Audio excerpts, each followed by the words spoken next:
দেখতে পাচ্ছেন কিন্তু পটলের ক্ষেত, আর এখানে অসংখ্য পটলের কিন্তু ফুল চলে আসছে।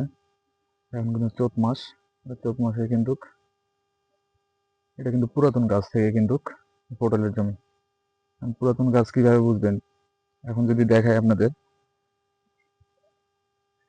এগুলো কিন্তু গেছে বছরে যে গাছ লাগানো হয়েছিল সেটার থেকেই আবারও কিন্তু আগাছা, এই যে শিকড় কাণ্ড কিন্তু উঠে কিন্তু এই যে দেখতে পাচ্ছেন গাছ, এগুলো কিন্তু পুরোটাই কিন্তু পুরাতন গাছ থেকে।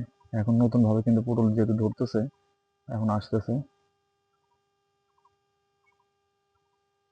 দেখেন অসংখ্য ফুলের অভাব নাই, কি পরিমাণ ফুল। এখন থেকে যদি 1 মাসের মধ্যে পুরোপুরি ভাবে কিন্তু পটল চলে আসে।